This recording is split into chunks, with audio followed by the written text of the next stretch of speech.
Sejumlah rekan kuliah Presiden ke-7 RI Joko Widodo muncul memberikan pembelaan soal isu ijazah Jokowi palsu. Isu tersebut kembali mencuat di media sosial X setelah dikupas oleh ahli digital forensik Rizbon Hasiholan Sianipar.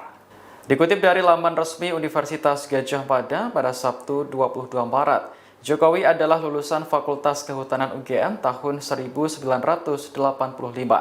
Fronojiwo, salah satu teman seangkatan Jokowi, mengaku prihatin dengan beredarnya isu ijazah dan skripsi Jokowi palsu. Ia menegaskan bahwa tampilan ijazahnya sama dengan milik Jokowi. Ijazah tersebut ditandatangani oleh Rektor UGM saat itu, Profesor Jacob, dan Dekan Fakultas Kehutanan UGM, Profesor Sunardi Prawirohatmojo.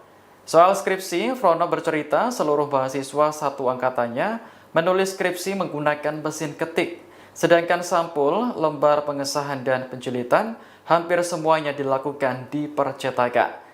Kakak tingkat Jokowi yang kini menjabat sebagai Ketua Senat Fakultas Kehutanan UGM, San Afri Awang, juga ikut memberi pembelaan.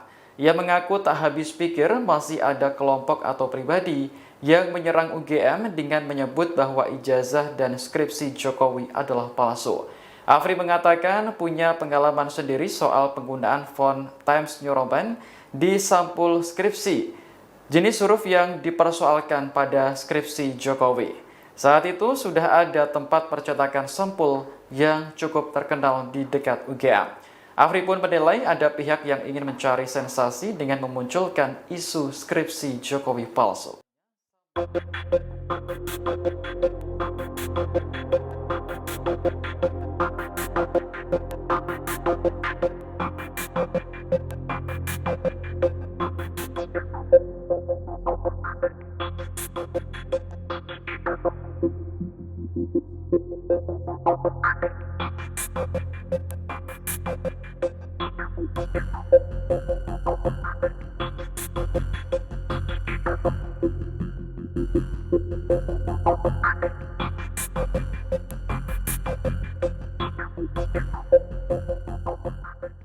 Download Tribun X sekarang, menghadirkan lokal menjadi Indonesia.